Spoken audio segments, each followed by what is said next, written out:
સામાન્ય કરતા પણ ઓછો વરસાદ પડી શકે છે। 90% કરતા પણ ઓછા વરસાદની એક આગાહી કરવામાં આવી છે। ખેડૂતો અત્યારે ક્યાંક ચિંતામાં છે કૃપાલસિંહભાઈ। હવામાન વિભાગની આવી આગાહી સાંભળીને 100% અત્યારે ચિંતામાં આવ્યા જ હશે। થંડરસ્ટોર્મ એક્ટિવિટી થાય આપણા માટે નુકસાનકારક સાબિત થાય છે। વૃક્ષો ધરાશાયી થઈ જાય, પોલ ઉખડી પડે, મોટા મોટા હોર્ડિંગો ઉખડી પડે, છાપરાઓ ઉડે, એમાં વિસ્તારો પણ ગુજરાતના વધારે હશે અને એની તીવ્રતા પણ વધારે હશે। સૌરાષ્ટ્રમાં થોડીક તીવ્રતા વધારે રહેશે, એની સાથે મધ્ય ગુજરાતની અંદર વિરમગામ, સાણંદ, આણંદ, નડિયાદ, ખેડા, પાલ વિસ્તાર 30 તારીખથી લઈ 30 મે થી લઈને 1 જૂન સુધીમાં ગમે ત્યારે પ્રી મોન્સૂન એક્ટિવિટીની શરૂઆત થશે। જૂન મહિનામાં જે દર વર્ષે જે પડે છે વરસાદ, એના કરતા થોડુંક વરસાદનું પ્રમાણ જૂનમાં ઓછું રહેશે। 26 ઓગસ્ટ થી લઈ અને 6 સપ્ટેમ્બર આ અતિવૃષ્ટિનો રાઉન્ડ આવશે। ગુજરાતમાં બિલકુલ નબળું નહીં થાય, ચોમાસું સારું થશે। એટલું સારું થશે કે આપણે શિયાળુ પાક પણ વાવી શકીએ અને ઉનાળુ પાક પણ થાય।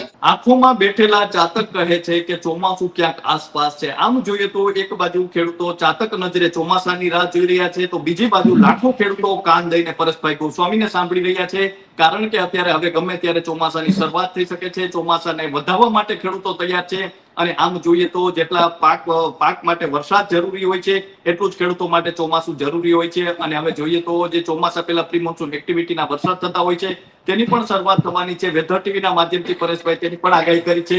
તો એ કહી શકાય કે જે કહી શકાય પ્રી મોન્સૂન એક્ટિવિટીનો વરસાદ ક્યારે થશે, ત્યારબાદ ચોમાસાની શરૂઆત ક્યારે થશે, શા માટે ચોમાસું છે તે હજુ ભારતમાં નથી પ્રવેશ્યું, તે તમામને લઈને વાત કરવી છે। ત્યારે આપણી સાથે હવામાન નિષ્ણાત પરેશભાઈ ગોસ્વામી જોડાઈ ચુક્યા છે, તો તેમની સાથે જ સીધી વાત કરીએ વાત ગુજરાતી પર। પરેશભાઈ, વાત ગુજરાતીમાં આપનું ખૂબ ખૂબ સ્વાગત કરું છું।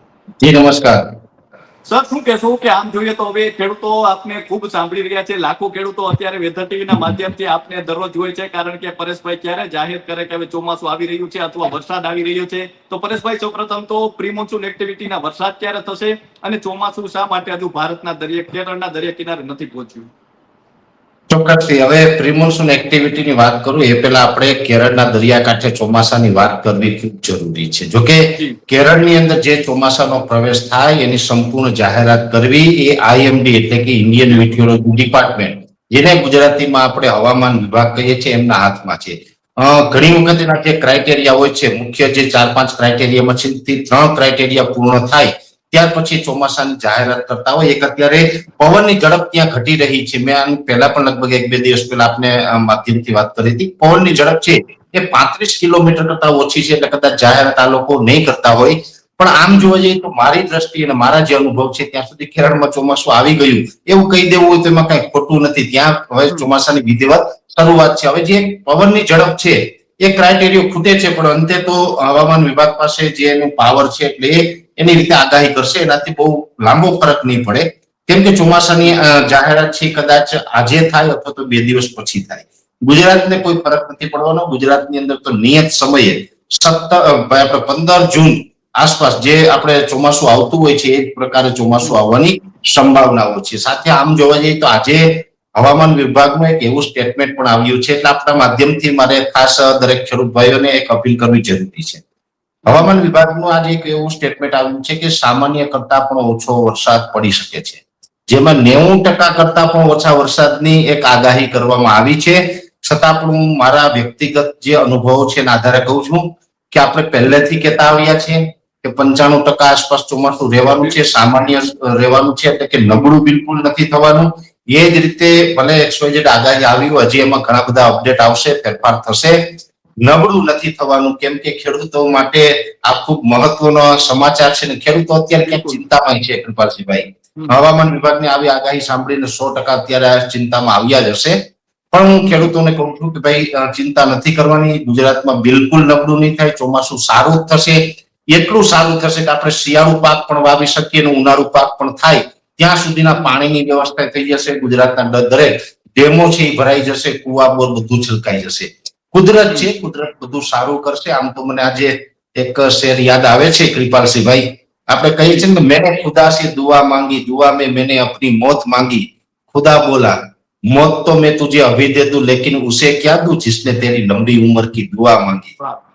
એટલે એવી રીતે કુદરતે કંઈક ખેડૂતો માટે સારું વિચાર્યું જ છે, તો પછી આગાહી મારા કે અન્ય જે એક્સપર્ટ જેવા ગમે તે કરશે, પણ કુદરત સારું કરશે એવો મને વિશ્વાસ છે। એટલે સારું ચોમાસું થવાનું છે અને જે કેરળની અંદર ચોમાસાની જાહેરાત છે એની અંદર માત્ર પવનનો એક ક્રાઇટેરિયા છે અત્યારે ખૂટી રહ્યો છે. હવે વાત છે પ્રી મોન્સૂન એક્ટિવિટીની. જી તો આમ જોવા જઈએ તો 20 તારીખથી જે પ્રી મોન્સૂન એક્ટિવિટીનો એક રાઉન્ડ ચાલુ થયો હતો, આપણે પણ ઘણી વખત એની ચર્ચા કરી હતી કે ભાઈ 20 થી લઈને 27 સુધી પ્રી મોન્સૂન એક્ટિવિટી જોવા મળશે. એ સૌરાષ્ટ્રના છૂટાછવાયા ગામડાઓમાં જોવા પણ મળી, પણ એક સીમિત વિસ્તારમાં હતી અને એ પ્રી મોન્સૂન એક્ટિવિટીમાં કોઈ વધારે વિસ્તારને પ્રભાવિત નથી કર્યા, પણ ચોક્કસ એક પ્રી મોન્સૂન એક્ટિવિટીનો રાઉન્ડ તો ગયો છે. હવે બીજો રાઉન્ડ જે આવી રહ્યો છે એ લગભગ હવે 30 તારીખથી લઈ 30 મે થી લઈને 1 જૂન સુધીમાં ગમે ત્યારે પ્રી મોન્સૂન એક્ટિવિટીની શરૂઆત થશે. એ લગભગ 7 અથવા તો 8 જૂન સુધી એ પ્રી મોન્સૂન એક્ટિવિટી ચાલશે. પણ હવે હવે પછીનો જે પ્રી મોન્સૂન એક્ટિવિટીનો રાઉન્ડ આવી રહ્યો છે કૃપાલસિંહભાઈ, એમાં વિસ્તારો પણ ગુજરાતના વધારે હશે અને એની તીવ્રતા પણ વધારે હશે. વિસ્તાર વધારે એટલે આમ તો સૌરાષ્ટ્ર કચ્છના પણ કોઈ ભાગમાં કદાચ સામાન્ય ઝાપટા પડી શકે. સૌરાષ્ટ્રમાં થોડી તીવ્રતા વધારે રહેશે. એની સાથે મધ્ય ગુજરાતની અંદર વિરમગામ, સાણંદ, આણંદ, નડિયાદ, ખેડા, ભાલ વિસ્તાર છે, બાવડા, બગોદરા સુધીના વિસ્તારો છે, ચોટીલા, લીંબડીના વિસ્તારો છે, એ બધા વિસ્તારોની અંદર છે મધ્ય ગુજરાતથી લઈને સૌરાષ્ટ્ર સુધી, દક્ષિણ ગુજરાત અને ખાસ કરીને ઉત્તર ગુજરાત, આ બધા વિસ્તારની અંદર પ્રી મોન્સૂન એક્ટિવિટીની શક્યતાઓ છે. પણ સાર્વત્રિક ન હોય, છૂટાછવાય હોય. 5-10 કિલોમીટરમાં વરસાદ પડી જાય, બીજા 5-10 કિલોમીટર ન હોય, વળી પાછું 15 કિલોમીટરમાં હોય, 25 કિલોમીટર કાંઈ ન હોય, એ પ્રકારની પ્રી મોન્સૂન એક્ટિવિટી ની શરૂઆત થશે. હું ફરીથી આપને જણાવું કે 30 મે થી લઈને 1 જૂન સુધીમાં ગમે ત્યારે થશે ને એ 8 જૂન સુધી ચાલવાની છે. હવે એની અંદર આમ તો થંડરસ્ટોર્મ એક્ટિવિટી થશે. થંડરસ્ટોર્મ એક્ટિવિટી થાય આપણા માટે નુકસાનકારક સાબિત થાય છે. થંડરસ્ટોર્મ એક્ટિવિટી હોય એટલે ગાજવીજનું પ્રમાણ વધારે રહે અને ગાજવીજ કરતા નુકસાનીનું જે આપણું કારણ છે એ છે પવનની ઝડપ છે એ વધારે જોવા મળશે આ પ્રી મોન્સૂન એક્ટિવિટીમાં. એટલે અનેક જગ્યાએ વૃક્ષો ધરાશાયી થઈ જાય, પોલ ઉખડી પડે, મોટા મોટા હોર્ડિંગો ઉખડી પડે, છાપરાઓ ઉડે, એ પ્રકારના પવનો હોય અને એ પ્રકારનો વરસાદ થાય એવી શક્યતાઓ રહેલી છે. એટલે ચિંતાનું કારણ ચોક્કસ છે. એમાં પણ હવે આ વાર્ષિક પાક જે છે ખેડૂતનો કેરીનો પાક, એ કેરીનો પાક પણ અત્યારે હાર્વેસ્ટિંગ ટાઈમે છે ને એમાં તૈયાર થયેલું જે ઉત્પાદન છે એમાં પણ નુકસાની થઈ શકે. બીજા જે બાગાયતી પાકો હોય, લીંબુ, દાડમ થી લઈને ચીકુ થી લઈને અલગ અલગ, એને પણ નુકસાન પહોંચી શકે છે.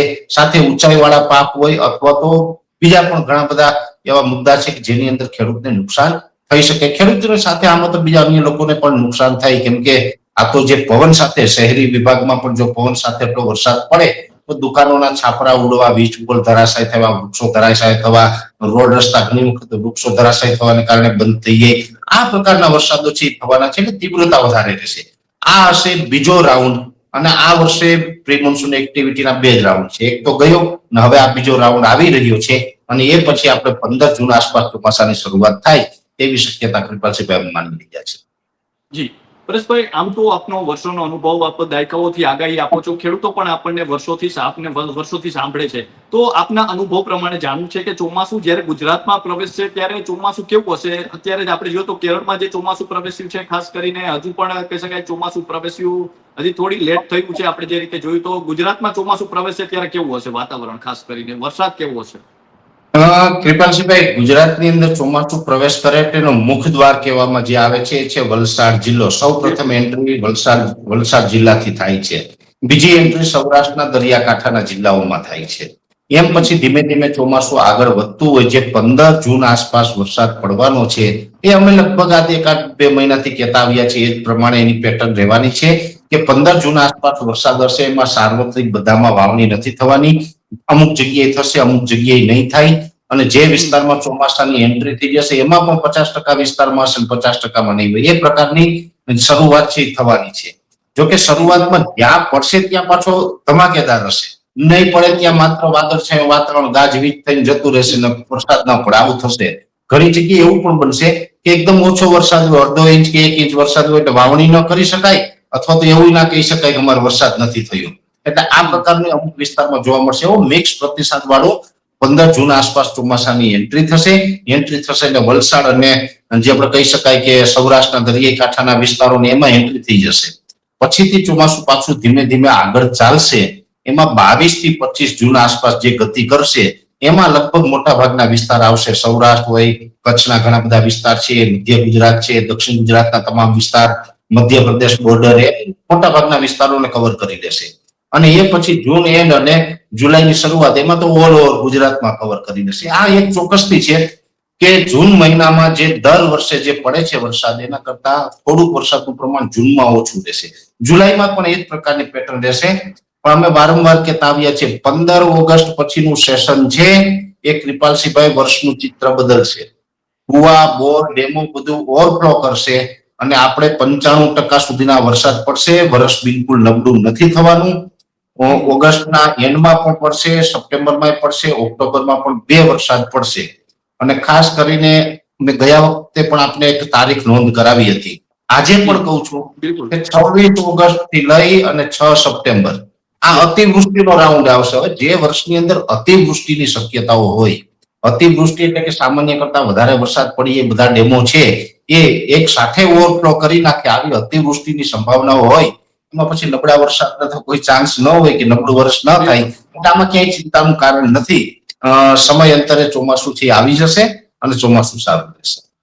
જી પરેશભાઈ, આમ જોઈએ તો આ વર્ષે બંગાળની ખાડી વધુ સક્રિય રહેશે કે પછી અરબ સાગર? કારણ કે ગુજરાત અરબ સાગરના કિનારે આવેલું છે. ગયા વર્ષે આપણે જોઈએ તો અરબ સાગર શરૂઆતમાં સક્રિય રહ્યો હતો, પરંતુ ત્યારબાદ બંગાળની ખાડી વધુ સક્રિય હતી. તો આ વર્ષે શું લાગે છે? વિપલસિંહભાઈ, આ બહુ મહત્વનો પ્રશ્ન છે. અને અરબ સાગરમાં ગયા વર્ષે માત્ર 2 સિસ્ટમ બની હતી. બાકી તમામ સિસ્ટમો છે બંગાળની ખાડીમાં બની અને બંગાળની ખાડીને કારણે આપણે ચોમાસાના લાભ મળ્યા હતા. અરબ સાગરની અંદર જે ઓછી સિસ્ટમો બને એટલે ગુજરાત માટે આમ તો એ ખતરારૂપ કહેવાય. છતાં પણ છેલ્લા 4-5 વર્ષથી આપણે જોવા જઈએ તો પેટર્ન એ જ છે કે બંગાળની ખાડીની સિસ્ટમો ગુજરાતને વરસાદ આપે. આમ જોવા જઈએ તો બંગાળની ખાડીની જે સિસ્ટમો છે એ ઉત્તર પશ્ચિમ દિશામાં આવે એટલે મધ્યપ્રદેશ સુધી તો એ રેગ્યુલર ગુજરાત તરફ આગળ વધતી હોય. મધ્યપ્રદેશથી પછી એ પશ્ચિમમાં ગુજરાત ઉપર આવવાની જગ્યાએ એનો જૂનો ટ્રેક એવો છે કે મધ્યપ્રદેશથી ઉત્તર તરફ જાય એટલે રાજસ્થાનના અમુક ભાગો અને યુપી, બિહાર ને દિલ્હી સુધી અને હરિયાણા સુધી એ સિસ્ટમ જાય ને ત્યાં લાભ આપતી હોય. અરબ સાગરની સિસ્ટમો છે ગુજરાતને લાભ આપતી હોય. આવી પેટર્ન ચાલતી હતી પણ છેલ્લા 4-5 વર્ષથી સિસ્ટમોના ટ્રેક ચેન્જ થયા છે. ખાસ કરીને બંગાળની ખાડીની સિસ્ટમના ટ્રેક ચેન્જ થયા એટલે એ મધ્યપ્રદેશ ઉપરથી ઉત્તર તરફ જવાને બદલે ગુજરાત તરફ આવે છે. એટલે ગુજરાતને સારા વરસાદના લાભ મળે છે. હવે આ વર્ષની વાત છે તો આ વર્ષે બંગાળની ખાડી કરતા અરબ સાગરમાં સિસ્ટમ કદાચ વધારે બનશે એવું મારું વ્યક્તિગત માનવું છે. અને વ્યક્તિગત માનવું કે એની પાછળ પણ ટેકનિકલ કારણ છે કે આઈઓડી, ઇન્ડિયન ઓશન ડાયપોલ, જે શ્રીલંકાથી નીચેનો જે સમુદ્રી ભાગ છે ને એનું જે તાપમાન છે પોઝિટિવ રહે અને એને કારણે આપણે અરબ સાગરની અંદર સિસ્ટમો બનતી રહેશે અને બંગાળની ખાડીમાં કદાચ અલ્નીનોની ઇફેક્ટ આવશે તો બંગાળની ખાડીમાં થોડીક સિસ્ટમો ઓછી બને અને અરબ સાગરમાં વધારે બને એટલે ગુજરાતમાં સારું રહેશે. એની સાથોસાથ અરબ સાગરને કાંઠે આવેલા જે તમામ રાજ્ય છે મહારાષ્ટ્ર, કોંકણ, ગોવા, કર્ણાટક, કેરળ એ બધાને સારું થશે. જી જી જી પરેશભાઈ, અંતિમ પ્રશ્ન છે કે પ્રી મોન્સૂન એક્ટિવિટીના જે વરસાદો થવાના છે કયા વિસ્તારોમાં ખાસ કરીને આ વરસાદ થશે? શું એમાં વાવણી લાયક વરસાદની કોઈ શક્યતા છે? કૃપાલસિંહભાઈ, વાવણી લાયક વરસાદની તો બહુ ઓછી શક્યતાઓ છે. કદાચ એકાદ ગામમાં કે 2-5 ગામમાં ક્યાંય કરાવે એ વાત અલગ છે. પણ આની અંદર આમ તો સૌરાષ્ટ્રના ગ્રામ્ય વિસ્તારો, દક્ષિણ ગુજરાતના વિસ્તારો એમાં પણ શક્યતા છે. તીવ્રતા થોડીક મધ્ય ગુજરાતમાં રહે એવી વધારે શક્યતા દેખાઈ રહી છે. આમ જોવા જઈએ તો આ વખતે થોડીક અજુગતી વાત એ છે કે પ્રી મોન્સૂનનો લાભ આમ તો સૌરાષ્ટ્રને વધારે મળતું હોય છે. હવે આ વખત મધ્ય ગુજરાતના ભાગો છે એમાં થોડીક તીવ્ર પ્રી મોન્સૂન એક્ટિવિટી થાય ત્યાં થોડુંક વરસાદનું પ્રમાણ વધારે રહે એવી શક્યતા અમને લાગી રહી છે. ને ઉત્તર ગુજરાતમાં સામાન્ય રીતે ઉત્તર ગુજરાતમાં ભાગ્યે જ ક્યારેક પ્રી મોન્સૂન એક્ટિવિટી થતી હોય પણ આ વર્ષે તો ઉત્તર ગુજરાતમાં તીવ્ર પ્રી મોન્સૂન એક્ટિવિટી થશે. એમાં વાવ, થરાદ હોય, બનાસકાંઠા હોય કે પાટણ, મહેસાણા હોય એ બધામાં પ્રી મોન્સૂન એક્ટિવિટી થશે અને મધ્ય ગુજરાતમાં થોડીક તીવ્રતા વધારે જોવા મળશે. જી તો પરેશભાઈ, અમારી સાથે જોડાવા બદલ અને આપનો કિંમતી સમય આપવા બદલ ખૂબ ખૂબ આભાર. તો આ હતા હવામાન નિષ્ણાંત પરેશભાઈ ગોસ્વામી. પરેશભાઈ જે રીતે વાત કરી છે ખાસ કરીને કેરળ કાંઠે છે ચોમાસું હજુ પહોંચ્યું કહી શકાય. પરેશભાઈ જે રીતે વાત કરી છે કે એની જે કન્ડિશન હોય તે ફૂલફિલ થતી હોય ત્યારે ચોમાસું છે જે પહોંચ્યું તે હવામાન વિભાગ જાહેર કરતું હોય છે અને હવામાન વિભાગ છે હવે આગામી સમયમાં ચોમાસું પહોંચ્યું તેની જાહેરાત કરશે. આ સાથે જ પરેશભાઈ જે રીતે વાત કરી છે કે ગુજરાતમાં છે 15 જૂન આસપાસ ચોમાસું પહોંચે તેવી શક્યતાઓ છે. આ ઉપરાંત તેમણે અરબ સાગર છે આ વખતે સક્રિય રહે તેવી પણ શક્યતાઓ વ્યક્ત કરી છે. અને કહીએ કે લાખો ખેડૂતો અત્યારે પરેશભાઈને સાંભળી રહ્યા છે કારણ કે ચોમાસાનું આગમન અને ચોમાસાને વધાવવા માટે ખેડૂતો પણ હવે તૈયાર છે. તો હાલ બસ આટલું જ. ફરી મળતા રહીશું વાત ગુજરાતી પર.